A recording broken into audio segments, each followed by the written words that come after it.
Kisah 3 orang pemuda yang diuji Allah dengan penyakit dan kekayaan. Manusia diuji oleh Allah dengan berbagai hal, terkadang dengan penyakit dan kemiskinan, terkadang pula dengan kekayaan. Itu semua sebagai ujian apakah manusia tetap beriman kepada Allah atau sebaliknya, mengumpat dan ingkar atas nikmat Allah. Syekh Umar Sulaiman Al-Ashqar, yaitu guru besar Universitas Islam Yordania, dalam kitab Kisah-Kisah Sahih dalam Al-Quran dan Sunnah, memuat kisah tentang 3 orang pemuda dari Bani Israel yang Allah uji dengan penyakit, yaitu penyakit lepra, botak, dan buta. Kemudian Allah sembuhkan mereka, dan Allah menganugerahkan kekayaan kepada mereka sebagai ujian. Apakah mereka masih beriman kepada Allah atau justru kufur? Kisah ini termaktub dalam kitab Sahih Bukhari dan Muslim. Terdapat sebuah hadis yang bersumber dari Abu Hurairah tentang 3 orang pemuda yang diuji oleh Allah.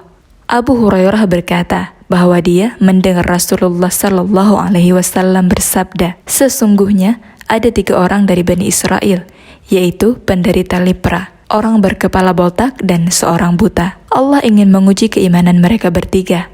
Segera diutuslah kepada mereka seorang malaikat. Pertama-tama, datanglah malaikat itu kepada si penderita lepra dan bertanya kepadanya, apakah sesuatu yang paling kamu inginkan? Si penderita kusta menjawab, rupa yang elok, kulit yang indah, dan apa yang telah menjijikkan orang-orang ini hilang dari tubuhku. Itulah keinginan hidupnya.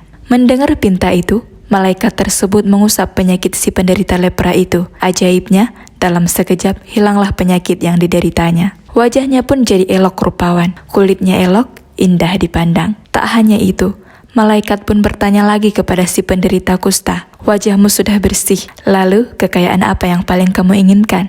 Jawabnya, unta atau sapi. Kemudian, ia dianugerahi seekor unta yang bunting dan didoakan, semoga Allah melimpahkan berkahnya kepadamu dengan unta ini. Itu doa malaikat menutup perpisahan mereka. Kemudian malaikat itu mendatangi orang kedua, yaitu pemuda berkepala botak. Malaikat bertanya kepadanya, apakah sesuatu yang paling kamu inginkan? Si kepala botak menjawab, rambut yang indah dan hilang dari kepalaku apa yang telah menjijikkan orang-orang. Malaikat segera mengusap kepalanya, dan ketika itu hilanglah penyakitnya, serta diberilah ia rambut yang indah. Malaikat pun bertanya lagi kepadanya, kemudian, kekayaan apa yang paling kamu senangi? Ia kemudian menjawab, saya ingin berternak sapi atau unta. Atas pertolongan Allah, ia diberilah ia seekor sapi bunting. Kemudian malaikat turut mendoakan sapi hamil itu, semoga Allah melimpahkan berkahnya kepadamu dengan sapi ini, sembari berlalu pergi. Selanjutnya malaikat tadi mendatangi si buta. Segera malaikat mengajukan pertanyaan padanya, apakah sesuatu yang paling kamu inginkan? Ia menjawab, semoga Allah berkenan mengembalikan penglihatanku, sehingga aku dapat melihat orang-orang.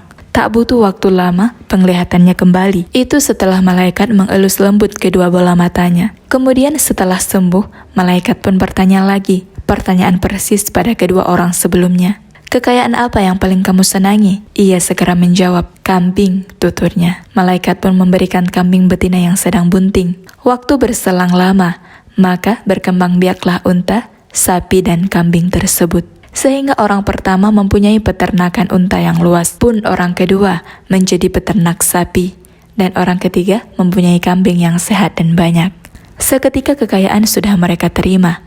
Kemudian, datanglah malaikat itu lagi kepada orang yang sebelumnya menderita lepra, dengan menyerupai dirinya ketika masih sakit. Malaikat yang sedang menyamar itu berkata, aku seorang miskin, telah terputus segala jalan bagiku untuk mencari rizki dalam perjalananku. Demi Allah yang telah memberi Anda rupa yang elok, kulit yang indah, dan kekayaan ini, aku meminta kepada Anda seekor unta saja untuk bekal melanjutkan perjalananku, pinta malaikat itu. Lantas, apa jawab mantan penderita kusta itu? Saya punya tanggungan banyak. Mendengar itu, malaikat yang menyerupai orang penderita lepra itu pun berkata kepadanya, sepertinya aku mengenal Anda. Bukankah Anda ini yang dulu menderita lepra? Orang-orang jijik kepada Anda. Lagi pula ada orang melarat, lalu Allah memberi Anda kekayaan.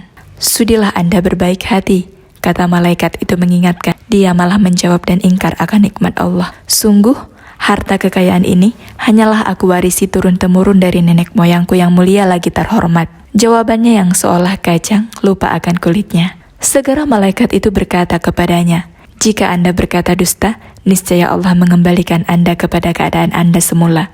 Tuturnya. Lalu malaikat beralih. datang pada orang yang sebelumnya botak dengan menyerupai dirinya dan berkata kepadanya seperti yang dia katakan kepada orang yang pernah menderita lepra. Namun malaikat itu ditolaknya sebagaimana telah ditolak oleh orang pertama itu, mengingkari nikmat yang telah Allah berikan. Kemudian malaikat itu berkata, "Jika Anda berkata dusta, niscaya Allah akan mengembalikan Anda kepada keadaan semula sebagai ancaman perpisahan." Terakhir, malaikat tadi mendatangi orang yang sebelumnya buta dengan menyerupai dirinya pula dan berkatalah kepadanya, "Aku adalah seorang miskin, kehabisan bekal dalam perjalanan. Demi Allah yang telah mengembalikan penglihatan Anda, aku meminta seekor kambing saja untuk bekal melanjutkan perjalananku," kata malaikat mengawali percakapan. Orang itu kemudian menjawab, "Sungguh, aku dahulu buta, lalu Allah mengembalikan penglihatanku. Maka ambillah apa yang Anda sukai, dan tinggalkanlah apa yang Anda sukai." Kata itu ia ucapkan sebagai mengenang nasib dulu. Mendengar itu, malaikat yang menyerupai orang buta itu pun berkata, "Peganglah kekayaan Anda, karena sesungguhnya kalian ini hanyalah diuji oleh Allah. Allah telah ridha kepadamu, dan Allah murka kepada kedua temanmu, dan mengembalikan keadaan mereka seperti sedia kala," itu tuturnya. Demikianlah 3 orang pemuda yang diuji oleh Allah dengan penyakit, kemudian diberi kesembuhan dan kekayaan. Sayang, mereka ingkar dan tak bersyukur. Nikmat itu akhirnya membawa mereka ke dalam kemurkaan Allah. Semoga kisah ini mampu memberikan hikmah pada kita semua. Demikianlah video kali ini, semoga kita banyak mengambil pelajaran. Terima kasih sudah menonton dan sampai jumpa.